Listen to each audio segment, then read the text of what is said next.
So hello everyone, hope कि आप लोग बहुत ही अच्छे होंगे और बहुत ही अच्छे तरीके से अपनी पढ़ाई कर रहे होंगे। और अभी तक हमने जैसे कि मैक्रोन्यूट्रिएंट्स में अपने 2 टॉपिक कवर कर लिया है, जिसमें हमने कार्बोहाइड्रेट्स के बारे में पढ़ा एंड प्रोटीन के बारे में पढ़ा। एंड इस वीडियो लेक्चर में ना हम फैट को कवर अप करेंगे एंड इसके बाद से ना हम इसका कंबाइन एक PYQ क्लास करेंगे, ठीक है। तो जिससे आपको ये क्लियर हो जाएगा कि कैसे MCQs आएंगे। एंड इसके बाद से 1-2 और टॉपिक है जिसको मैं कवर कराऊंगी, जो फिजिक्स और केमिस्ट्री से रिलेटेड होंगी। एंड उसके बाद से ना हम अपना एक प्रॉपर सिलेबस शुरू कर देंगे, जिसमें पहले तो मैं आप लोगों से सिलेबस डिस्कस कर लूँगी प्रॉपर कि हमें क्या क्या चीज़ें पढ़नी है एंड किस किस चीज़ों को हम स्किप कर सकते हैं।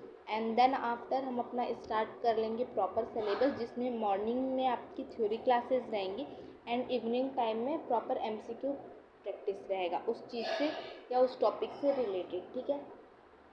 तो ये चीज़ें हो गई। चलिए, तो अब हम आज की वीडियो को स्टार्ट करते हैं बिना किसी टाइम वेस्ट किए, जिसमें हम फ़ैट के बारे में पढ़ेंगे, ठीक है। तो एज़ यूजुअल पहले हम डेफिनेशन देखेंगे फ़ैट का कि फ़ैट होता क्या है।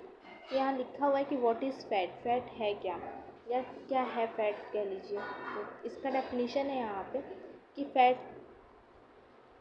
Fat is a natural molecule that play multiple vital role within our body.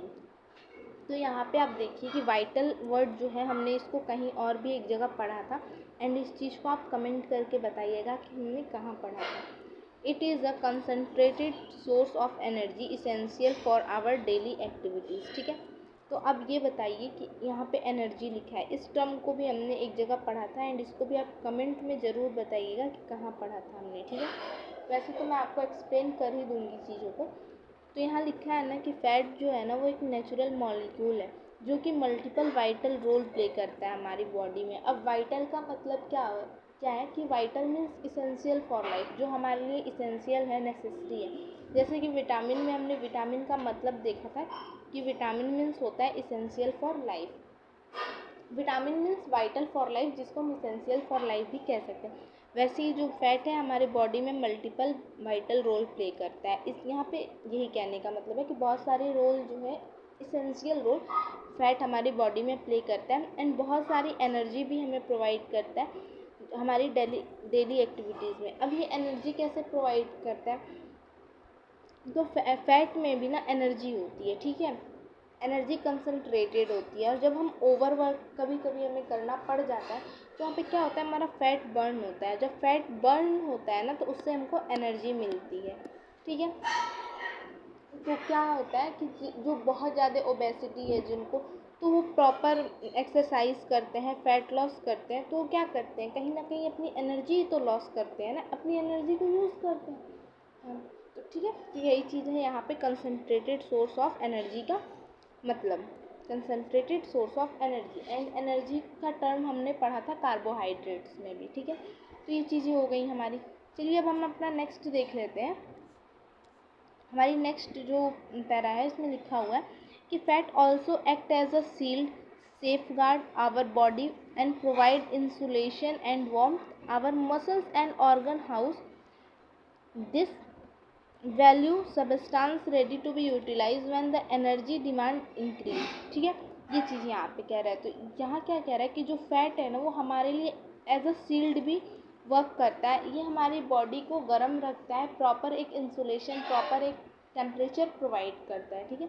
और जो हमारे मसल्स और ऑर्गन होते हैं ना, ये भी इसका प्रॉपर यूटिलाइज करते हैं। और ये इसका यूटिलाइजेशन कब हमारी बॉडी में शुरू होता है, अगर ऐसे हम फैट ले रहे हैं और कोई वर्क नहीं कर रहे हैं तब इसका एक्यूमुलेशन होगा हमारी बॉडी में। एक्यूमुलेशन मीन्स तब ये हमारी बॉडी में इकट्ठा होगा।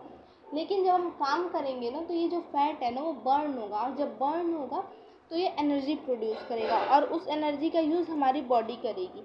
अब ये बर्न कब होता है, तो जब हम एक्स्ट्रा वर्क करते हैं, जब हमारी बॉडी में कार्बोहाइड्रेट जो है वो कम्प्लीटली एनर्जी की डिमांड को पूरी नहीं कर पाता है, तब वहाँ पे जो एक फैट है ना, फैट अपना बहुत ही इसेंशियल रोल प्ले करता है एनर्जी प्रोड्यूस करने में, ठीक है।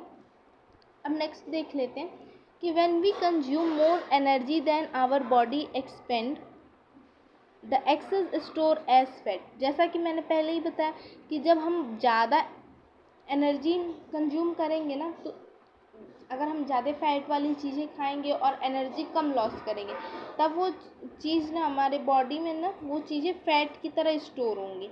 लेकिन अगर वही फैट को हम बर्न करेंगे तो हमें एनर्जी प्रोवाइड करेंगे। ठीक है, यहाँ लिखा है essentially fat serve as a backup reserve that body tap during the time need. And इस फैट को जब स्टोर किया हुआ है हमारी बॉडी ने, तो जब हमें एनर्जी की ज़रूरत पड़ेगी ना, तो हम इसको यूटिलाइज कर सकते हैं। तो एक तरीके से हम ये भी कह सकते हैं कि जो फैट होता है ना, वो स्टोर फॉर्म ऑफ एनर्जी होता है, जिसको हम अपनी नीड के अकॉर्डिंग अपने बॉडी अपने वर्क डिमांड के अकॉर्डिंग यूज़ कर सकते हैं। ठीक है, ये चीज़ें हो गई। अब हम देख लेते हैं कि फ़ैट का डिस्ट्रीब्यूशन कैसे हुआ है। ठीक है, तो यहाँ पे फ़ैट को ना तीन टाइप में बांटा गया है, जिसमें से बेसिकली हमें ज़्यादा फोकस रखना है सैचुरेटेड फैट पे एंड अनसैचुरेटेड फैट पे। ठीक है, तो अब इसमें क्या है, पहला जो हमारा फैट है वो ट्रांस फैट के नाम से जाना जाता है, दूसरा सैचुरेटेड फैट एंड तीसरा अनसैचुरेटेड फैट। ठीक, ये चीज़ें हो गई हमारी। अब ट्रांस फैट में क्या आता है, तो यहाँ पे है हाइड्रोजनेट वेजिटेबल ऑयल। जो वेजिटेबल ऑयल्स होते हैं, फास्ट फूड होता है, cake, pastries, chocolate, deep fried food.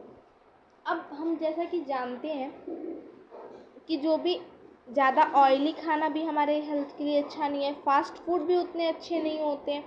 Cake और पेटीज़ में भी बहुत ज़्यादा ऑयल, क्रीम वगैरह की बहुत ज़्यादा होता है। एंड चॉकलेट हो गया, फिर डीप फ्राइड फ्रूट्स हो गए, तो ये बहुत ऑयली, बहुत ही एक्सेस इनमें ऑयल होता है, तो ये हमारे लिए उतने अच्छे नहीं होते। तो ये सब जो है ना, ये ट्रांस फैट के एग्जांपल्स हैं।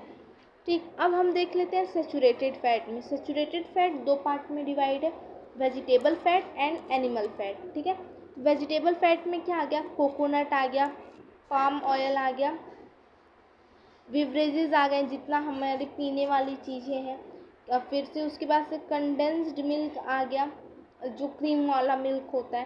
तो ये चीज़ें हमारे वेजिटेबल फैट में आ गए। जबकि हम एनिमल फैट्स में देखें तो इसमें आ गया हमारा पोल्ट्री स्किन हो गया, मीट, फैटी मीट हो गया, बटर हो गया, घी हो गया, फुल क्रीम डेयरी प्रोडक्ट्स हो गए। तो ये चीज़ें हो गई। अब ये क्या मतलब है, एनिमल फैट से कह लें तो जो हमें एनिमल से ऑब्टेन हो रहे हैं, जैसे पोल्ट्री स्किन, ये हमारा चिकन से रिलेटेड हो गया, फैटी मीट हो गया, बटर हो गया, घी हो गया, ये सब चीज़ें तो ये हमें एनिमल से ऑब्टेन होती हैं, तो इसीलिए ये एनिमल फैट में आ गई। अब हम अपना नेक्स्ट देख लेते हैं, अनसैचुरेटेड फैट।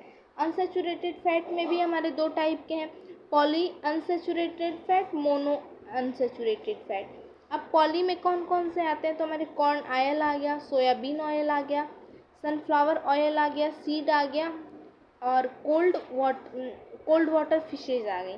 ठीक है, वहीं हम मोनोसैचुरेटेड की बात करें तो इसमें हमारा ऑलिव ऑयल आ जाएगा, कैनो ऑयल आ जाएगा, पीनट ऑयल आ जाएगा, सीसम ऑयल आ जाएगा, एवोकाडो आ जाएगा, और जो भी हमारे नट्स होते हैं ये सारी चीज़ें इसमें आ जाएंगी। ठीक है, अब आप लोग ये सोच रहे हो कि इसके इतने सारे हमने एग्जांपल्स देख लिए, लेकिन बेसिकली ये सैचुरेटेड और अनसैचुरेटेड फैट होते क्या हैं। तो चलिए इस चीज़ को भी मैं आपको एक्सप्लेन कर दूँ कि ये सैचुरेटेड अनसैचुरेटेड फैट होते क्या हैं। तो यहाँ पे जैसे देखिए लिखा हुआ है saturated fat are solid at room temperature that solid at room temperature and can raise bad cholesterol level, increasing the risk of heart disease. These fats are commonly found in animal products like meat, dairy as well as processed food. ठीक है, अभी हमने यहाँ पे देखा था कि saturated में हमारे दो टाइप के हैं, वेजिटेबल फैट है एंड हमारा एनिमल फैट है। ठीक है, तो ये यहाँ पे वही चीज़ लिखी है कि जो सैचुरेटेड फैट होता है ना, पहले तो वो रूम टेम्परेचर पे सॉलिड होगा। ठीक है, दूसरा जो है ना, ये हमारे बॉडी में ना कोलेस्ट्रॉल लेवल को इंक्रीज़ करता है, एंड कोलेस्ट्रॉल लेवल का इंक्रीज़ होना ना बिल्कुल भी अच्छा सिम्टम्स नहीं है हमारे बॉडी के लिए। ठीक, और कोलेस्ट्रॉल लेवल जब इंक्रीज़ होता है ना, तो ये हार्ट रिलेटेड डिजीज़ की भी चांसेस हमें बढ़ा देता है। ठीक है, उसके बाद से ये जो फैट है, सैचुरेटेड फैट है, ये कॉमनली एनिमल्स में पाए जाते हैं, और एनिमल्स में भी तो एनिमल प्रोडक्ट में जैसे मीट हो गया, मिल्क, चीज़, जैसा यहाँ पे हमने एग्जांपल में देखा था कि सैचुरेटेड फैट हमें एनिमल्स में मिल रहा है, फैटी मिल्क में, बटर में, घी में, फुल क्रीम डेयरी प्रोडक्ट्स में, तो वही चीज़ें यहाँ पे भी लिखी हुई हैं। एंड उसके अलावा जो प्लांट से मिलने वाले ऑयल रिलेटेड चीज़ें हैं, जैसे कोकोनट में, पाम ऑयल में, तो ये चीज़ें हो गई, ठीक है। तो आई होप कि आप लोग को सैचुरेटेड फैट क्लियर हो गया होगा कि क्या होता है।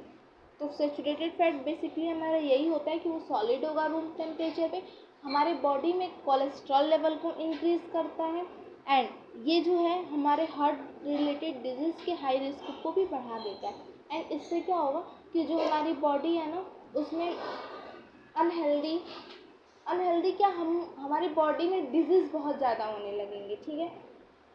और ये कहाँ से पाया जाता है, तो वो चीज़ें हमने देखी लिखी है, हमें कहाँ से मिल रहा है, एनिमल से भी मिल रहा है प्लस प्लांट से भी मिल रहा है, ठीक है। नेक्स्ट हम चलते हैं कि अनसैचुरेटेड फैट क्या होता है। तो यहाँ लिखा हुआ है कि unsaturated fat are healthy fat found in food like nuts and avocado. अब जो अनसैचुरेटेड फैट होता है ना, ये यहाँ पे लिखा हुआ है कि ये हेल्दी होता है, ठीक है।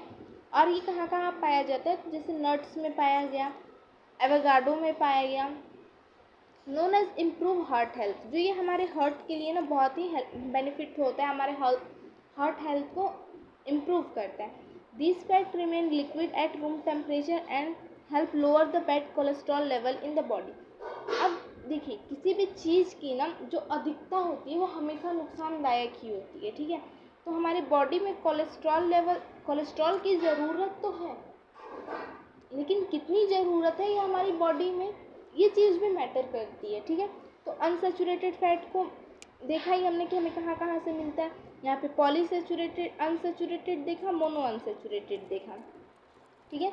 तो पॉलीसैचुरेटेड हमें कहाँ से मिल रहा था, तो पॉलीसैचुरेटेड हमें मिल रहा था soybean oil, sunflower, corn oil, seed, cold water fish, यहाँ से।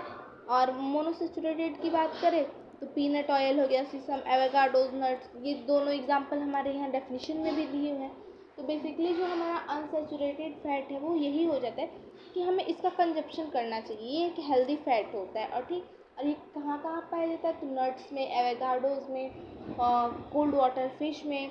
और फिर ये हमारा जो है हार्ट हेल्थ को इम्प्रूव करता है, ठीक है।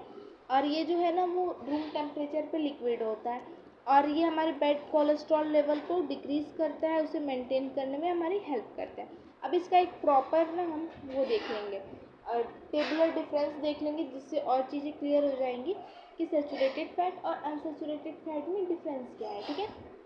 यहाँ पे हम टेबुलर डिफरेंस देख लेते हैं। अब जो सैचुरेटेड फैट है ना, उसमें क्या है, सैचुरेटेड फैट में ना हमारा सिंगल बॉन्ड होता है, ठीक है। वहीं अगर हम अनसैचुरेटेड की बात करें तो इसमें सिंगल बॉन्ड और डबल बॉन्ड दोनों पाया जाएगा, ठीक है। नेक्स्ट हम देख लेते हैं नॉट फर्दर डिवाइडेड इनटू सब कैटेगरीज। हमने देखा है कि सैचुरेटेड फैट की कोई भी सब कैटेगरी नहीं है, और वही है कि ये जो हमारा अनसैचुरेटेड है ये सब कैटेगरी में डिवाइड है, जिसमें हमने मोनो अनसैचुरेटेड और पॉली अनसैचुरेटेड फैट के बारे में देखा, ठीक है। अब जो मोनो है ना, इसमें ना सिंगल बॉन्ड पाया जाएगा, और जो पॉली है इसमें डबल बॉन्ड पाया जाएगा, ठीक है। तो ये चीज़ें आपको क्लियर हो गई।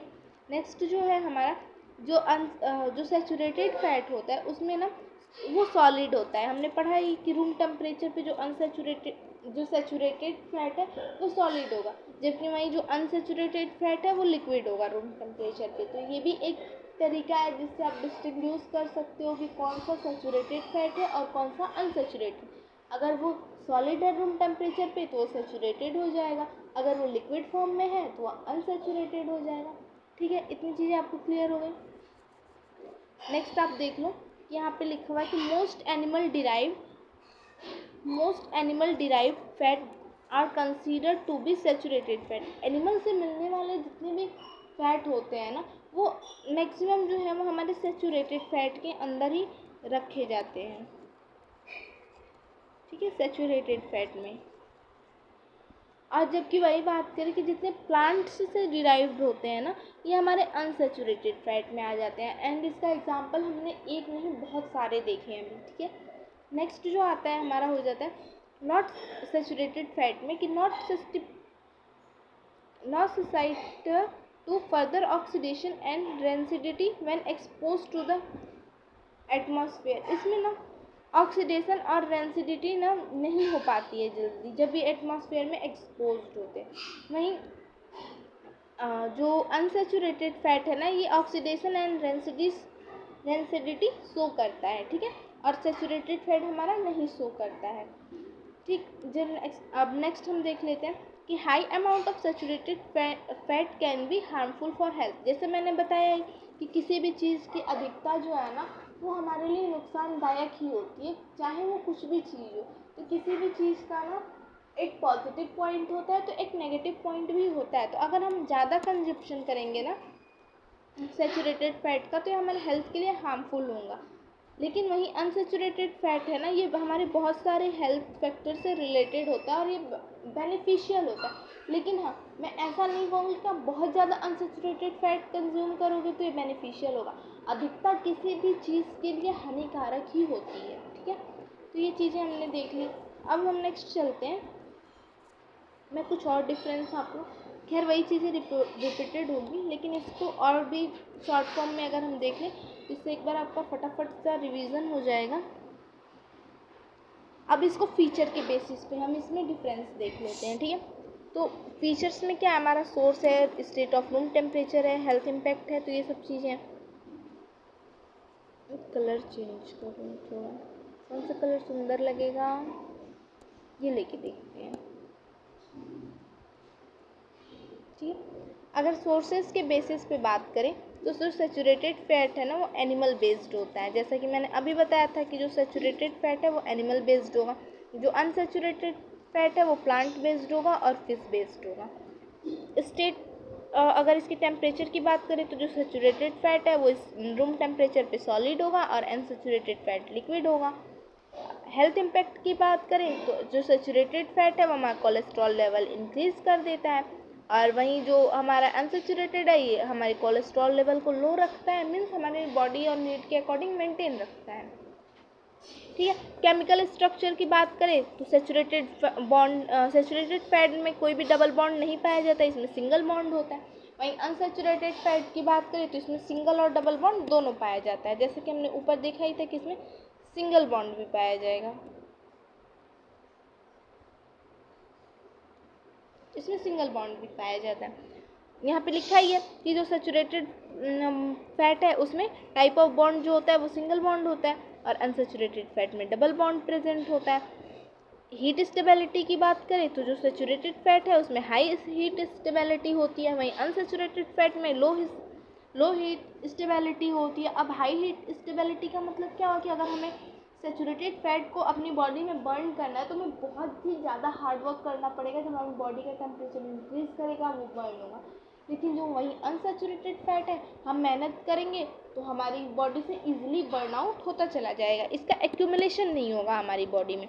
अब इसका रोल क्या है डाइट में हमारे, तो इसका लिमिटेड हेल्थ बेनिफिट है सेचुरेटेड फैट का, लेकिन जो अनसेचुरेटेड फैट है वो इसेंशियल है। इसेंशियल क्यों है, क्योंकि हमारी हेल्थ हार्ट के हेल्थ को इम्प्रूव करता है।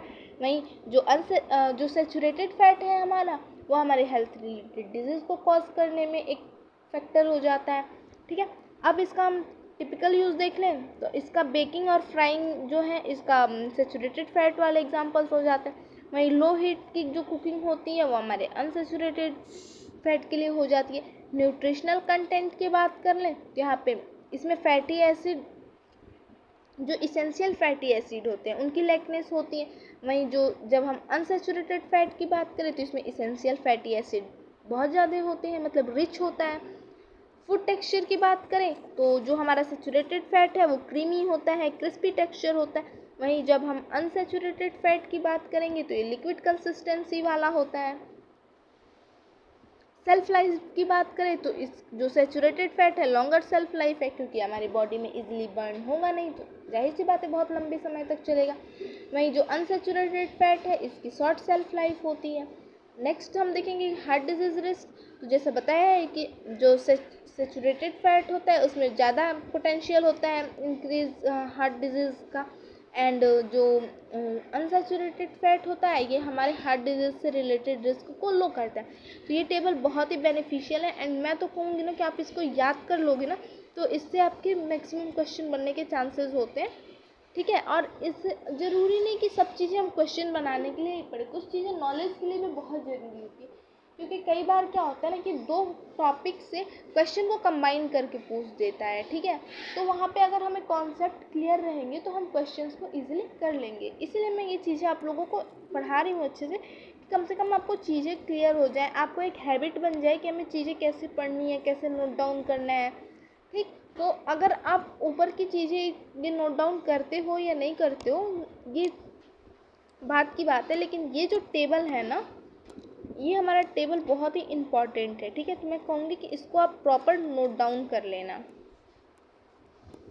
इसमें मैं लिख भी देती हूँ कि इसको आप प्रॉपर नोट डाउन कर लेना।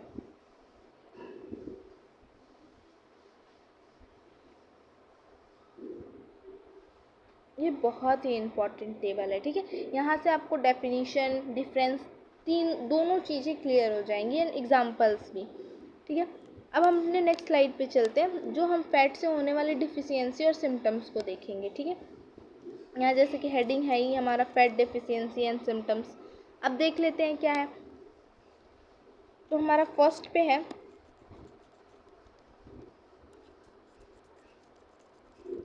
Negative energy balance. हमारी बॉडी में नेगेटिव एनर्जी बैलेंस ये प्रोवाइड करता है।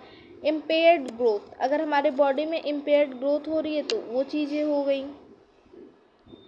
फिर हमारा नेक्स्ट है impaired wound healing. Then next है हमारा डायरिया इन चिल्ड्रंस, ये भी एक सिम्टम होता है फैट का, ठीक है। पॉलीरफ स्काले स्किन डर्मेटाइटिस, ठीक है। तो ये भी सिम्टम्स हमको दिखने को मिलते हैं कि हमारी स्किन जो स्काल्प है वो मतलब रफ हो जाते हैं। फिर increase chronic disc disease. Chronic disease क्या होता है? क्रॉनिक डिजीज़ जो बहुत ही लंबे टाइम तक चलता है, उसको ठीक करना जैसे इम्पॉसिबल होता है। अगर हार्ट रिलेटेड डिजीज़ हो जाए तो हम उसको क्योर नहीं कर सकते हैं। जिन चीज़ों को हम क्योर नहीं कर सकते ना, वो हमारी क्रॉनिक डिजीज़ में आ जाती हैं, ठीक है। नेक्स्ट जो है हमारा हेमरेज डेटर्माइटिस को भी ये बुलावा देता है, ये भी एक टाइप की डिजीज़ होती है। एंड कैसी डिजीज़ है इसको हम आगे जब डिजीज़ डिस्कस करेंगे तो उसमें पढ़ेंगे, ठीक है। फिर change in glucose, insulin, metabolism, इन चीज़ों को भी अफेक्ट करता है हमारी बॉडी में। तो ये कुछ सिम्टम्स हैं जो मतलब फैट रिलेटेड होते हैं। तो ये चीज़ें हो गई। नेक्स्ट हम कहेंगे आपको बहुत बड़ा वाला थैंक यू एंड इस सेशन में हमारे साथ ज्वाइन होने के लिए। क्या यहाँ लिखा हुआ है, लेकिन मैं अपनी आर्मी के लिए लिख देती हूँ, बहुत बड़ा वाला मोटे पेन से लिखूँगी, बहुत बड़ा वाला थैंक यू। एंड होप करूँगी कि आप लोगों को मेरे वीडियोज़ लेक्चर समझ में आ रहे होंगे, अच्छे लग रहे होंगे। एंड आप लोग अपना प्रॉपर एफर्ट इसमें डालिए। और देखो, एक तो बात सीधी एंड सिंपल सी, जब तक आप किसी चीज़ में अपना एफर्ट नहीं डालोगे ना, तब तक आप चीज़ें सीख नहीं सकते हो, ठीक है। तो किसी भी चीज़ को सीखने के लिए ना सबसे बड़ी चीज़ तो होती है, पहली चीज़ होती है पेशेंस एंड कंसिस्टेंसी। आप एवरेज स्टूडेंट हो, टॉपर हो, वीक हो, डजेंट मैटर, लेकिन आप अपनी चीज़ों के लिए कितना कंसिस्टेंट हो ना, आपकी कंसिस्टेंसी डिसाइड करती है कि आप आज के 2 महीने बाद, 4 महीने बाद, 6 महीने बाद खुद को कहाँ देखते हो। तो एक थॉट आपने सुना ही होगा कि हार्ड वर्क बीट टैलेंट्स। अगर आप में हार्ड वर्क करने की पोटेंशियल है ना, तो आप टैलेंटेड इंसान को भी पीछे छोड़ सकते हो, ठीक है। तो मैं यही कहूँगी कि रिज़ल्ट या कुछ भी चीज़ें हैं वो कुछ भी डिसाइड नहीं करती हैं। आप फिर से मेहनत करो, फिर से उठो, प्रॉपर प्रैक्टिस करो, मेरे साथ ज्वाइन होकर प्रॉपर पढ़ाई करो। मैं आपको प्रॉपर मेंटरशिप भी दूँगी, प्रॉपर गाइडेंस भी दूँगी, क्या पढ़ना है क्या नहीं पढ़ना है ये चीज़ें भी बताऊँगी। बस आपको उसको ना through out the year follow करते हुए चलना है। एंड मेरी क्लासेस इतनी लंबी नहीं होंगी कि आपको एक्स्ट्रा टाइम निकालने की ज़रूरत है या बहुत ज़्यादा टाइम। मेरी मैक्सिमम क्लासेस जाएंगी ना तो 1 घंटे जाएंगी, उससे ज़्यादा की क्लासेस मेरी होंगी ही नहीं, ये मेरी बात की गारंटी है आप लोगों को, ठीक है। तो इससे क्या होगा कि एक तो आपको कम टाइम देना है, उसके ऊपर से प्रैक्टिस थ्योरी, दोनों चीज़ें एकदम ज़बरदस्त तरीके से होंगी। बस यही है कि आपको मॉर्निंग में 1 आवर टाइम देना है एंड इवनिंग। टोटल 24 आवर्स में से ना आपको सिर्फ 2 आवर पर डे मेरी वीडियोज़ लेक्चर पे देना है। एंड आई श्योर कि एट लास्ट जब एग्ज़ाम आएगा ना, तो आप 120 आउट ऑफ 115 क्वेश्चंस करने के लिए 115 मार्क्स के क्वेश्चन करने के लिए एकदम प्रॉपर रेडी रहोगे। एंड 115 जो अगर आपने अच्छे से एफर्ट चीज़ें याद कर ली ना, तो आप 120 आउट ऑफ 120 भी स्कोर कर सकते हो। ठीक है, मैंने 115 क्यों कहा, क्योंकि देखो एग्ज़ाम प्रेशर नाम की भी एक चीज़ होती है। बहुत बार हमसे क्या होता है ना कि हम एग्ज़ाम देते हैं, हमें आती हुई चीज़ें सिली मिस्टेक की वजह से गड़बड़ हो जाती हैं। ठीक है, तो इसलिए मैंने 150 कहा। लेकिन अगर आप अपने को पेशेंस काम डाउन रखते हो तो एग्ज़ाम में डेफिनेटली आप अच्छा स्कोर कर सकते हो। ठीक है, तो ये रहा आपके लिए आज का मोटिवेशन। एंड मैं होप करूँगी कि आप लोग बहुत ही अच्छा करोगे। बस आप लोग इससे जुड़ते जाओ, क्वेश्चन सॉल्व करो, बहुत सारा टाइम दो एंड चीज़ों को रिवाइज़, मैं रिवीजन सीरीज़ भी चलाऊँगी, जिससे आपको अगर आप सेल्फ रिवीजन नहीं कर पा रहे हो तो आपको उसमें चीज़ें रिवाइज होती जाएंगी। ठीक है, तो आपको ना रिवीजन की टेंशन लेनी है, ना थ्योरीज़ की टेंशन लेनी है, ना एमसीक्यू कहाँ से प्रैक्टिस करें, किस लेवल के प्रैक्टिस करें। मैं आपको सब कुछ प्रोवाइड करा रही हूँ, इवन प्रॉपर मेंटरशिप भी दे रही हूँ मैं आप लोगों को। तो आप लोगों के लिए बहुत ही बेनिफिशियल है। ठीक है, तो अभी फ़िलहाल के लिए बहुत बड़ा वाला थैंक यू आप लोगों को। एंड आई होप आप लोग को बहुत अच्छा लगा होगा। तब तक के लिए बाय। एंड आप लोग इसको प्लीज़ कंप्लीट कर लीजिएगा टाइमली, कि हम अपने चीज़ों को प्रॉपर वे में रखें। Bye bye guys, see you. Bye तो अच्छे से लिखो, बाय बाय, सी यू।